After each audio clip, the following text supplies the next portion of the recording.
का घन और संख्याओं का घनमूल निकालने की आसान से ट्रिक सीखेंगे ताकि हम परीक्षाओं में बड़ी सरलता के साथ प्रश्नों के घन और घनमूल दोनों सरलता से ज्ञात कर सकेंगे। तो देखते हैं हम कैसे ज्ञात करेंगे। तो सबसे पहले हम घन निकालना देखते हैं। हमारे पास लिखिए संख्याओं का घन ज्ञात कीजिए। तो हम संख्या में से हम एक अंक से स्टार्ट करते हैं। पहले हम 0 को देखते हैं। घन का मतलब होता है किसी भी संख्या के ऊपर उसकी घात को 3 लिखना, उसका घन कहलाता है। यहाँ हमने मान लो 0 लिखा तो 0 की घात 3 लिखी, तो 0 का हमें कितनी बार गुणा करना है? 3 बार। और 0 का हम कितनी भी बार गुणा करें उसका उत्तर सदैव क्या प्राप्त होता है? हमें 0 प्राप्त होता है। ठीक इसी प्रकार यहाँ लिखा हमने 1 की घात 3, यहाँ 1 की घात 3 करते हैं मीन्स 1 गुणा 1 गुणा 1 मीन्स 1 का 3 बार गुणा किया हमने तो आंसर प्राप्त होता है 1 का 1। इसी तरह से यहाँ पे लिखा है 2 की घात 3 मीन्स 2 गुणा 2 गुणा 2 कितनी बार किया? 3 बार। करके देखते हैं 2 दूनी 4 दूनी 8। इस तरह से 2 की घात 3 कितनी प्राप्त हुई? 8। ठीक इसी तरह से 3 की घात 3 है, यहाँ लिखा है 3 गुणा 3 गुणा 3। 3 को हमने कितनी बार लिखा? 3 बार। क्यों लिखा? क्योंकि इसमें 3 की घात 3 लिखी थी। अब हम गुणा करते हैं। 3 तिया 9, 9 तिया 27, 3 की घात 3 27 प्राप्त हुई। इसी तरह से 4 की घात 3 4 गुणा 4 किया तो हमें 64 प्राप्त हुआ। 5 की घात 3 करेंगे 5 गुणा 5 3 बार करने पर 125 प्राप्त हुआ। 6 की घात 3 करने पर 216 प्राप्त हुआ। 7 की घात 3 मीन्स 7 का घन 344 प्राप्त हुआ। 8 का घन मीन्स 8 गुणा 8 3 बार किया तो 512 प्राप्त हुआ। 9 का घन किया तो 729 प्राप्त हुआ। और 10 की घात 3 की मीन्स 10 का घन किया तो 1000 प्राप्त हुआ। मुख्यतः किन्हीं भी संख्याओं के घनमूल निकालने के लिए हमें 1 से लेकर 10 तक के घन अगर हमें पता है तो हम बड़ी से बड़ी संख्या का घनमूल बड़ी सटीकता से बड़ी सरलता से ज्ञात कर सकते हैं। तो देखते हैं दी गई संख्याओं में हम उनके घन कैसे ज्ञात करेंगे। तो चूंकि हमें घनमूल निकालना है तो हमें इकाई की तरफ से 3 अंकों के जोड़े बनाने होंगे। तो ये हमारा पहला जोड़ा है, फिर अगला फिर से 3 अंक का ये दूसरा जोड़ा होगा। हम 3 अंक का जोड़ा इसलिए बनाते हैं क्योंकि यहाँ पे हमें क्या निकालना है? घनमूल ज्ञात करना है। क्या ज्ञात करना है? घनमूल। चलिए ज्ञात करते हैं। अब पहला जोड़ा में इकाई के अंक को ध्यान देना है। हमें क्या देखना है? केवल इकाई का अंक। यहाँ इकाई का अंक कितना लिखा है? 4। तो उधर घर में देख लीजिए किस संख्या में इकाई में मैंने घन करने पर उसका इकाई का अंक 4 प्राप्त होता है? 64 में 4 किसका घन है? 4 का। मीन्स इस संख्या के इकाई का अंक क्या होगा? 4। अब हमें दहाई को तय करना है। तो चूंकि 2 जोड़ा मतलब इसमें 2 अंक का इसका घनमूल 2 अंकों का आएगा। तो 2 अंक में अगला वाला हमारे पास जोड़ा में कितना लिखा है? 140। अब 140 यहाँ देख लीजिए कितने से आता है या उससे कम रह जाता है? 140 किसके किसके बीच में आता है?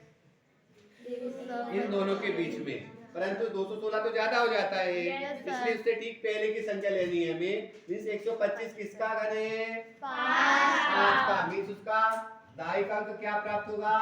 5। ठीक अगला क्वेश्चन देखते हैं। फिर से हमें इसका घनमूल निकालना है। मीन्स इसके इकाई की तरफ से 3 अंकों के जोड़े बनाना है। तो पहला जोड़ा बना और दूसरे जोड़े में 2 अंक प्राप्त हुए।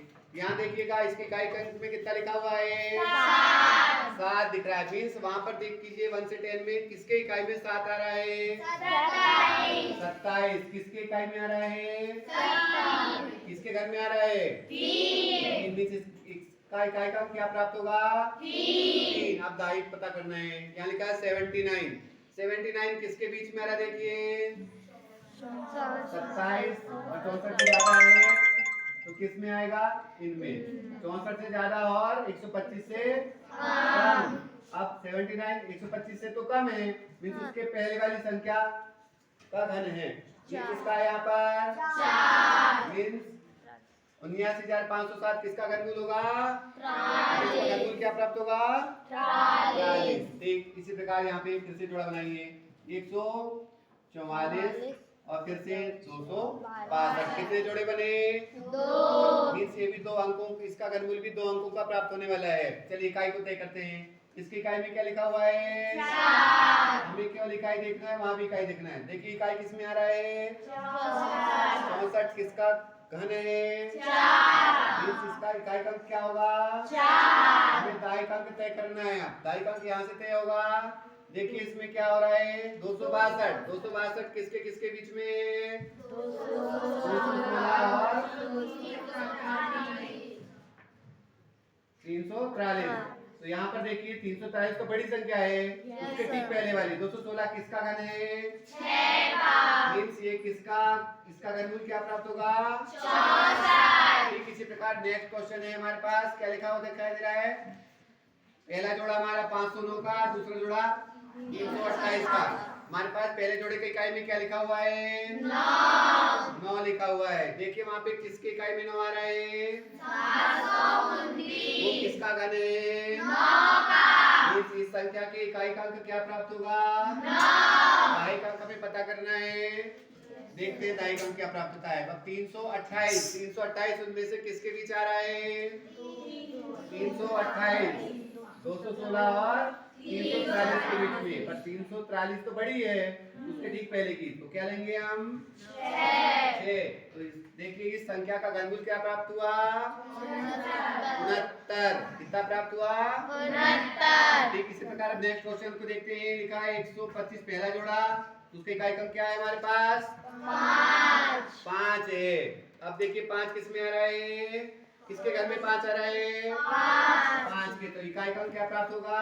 5। अब दाई का को तय करने के लिए 614। 614 देखिए किसके किसके बीच में? 512 और 729। इसमें कौन सा कम वाला अंक को लेना है?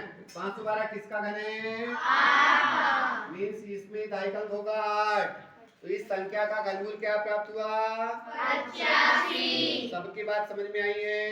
Yes sir. आसानी के साथ इस तरह से कितनी बड़ी संख्या है उन सबके हम घनमूल आसानी के साथ ज्ञात कर सकते हैं। तो देखिएगा इनके अभ्यास आगे हम करेंगे, कीजिएगा। Thank you.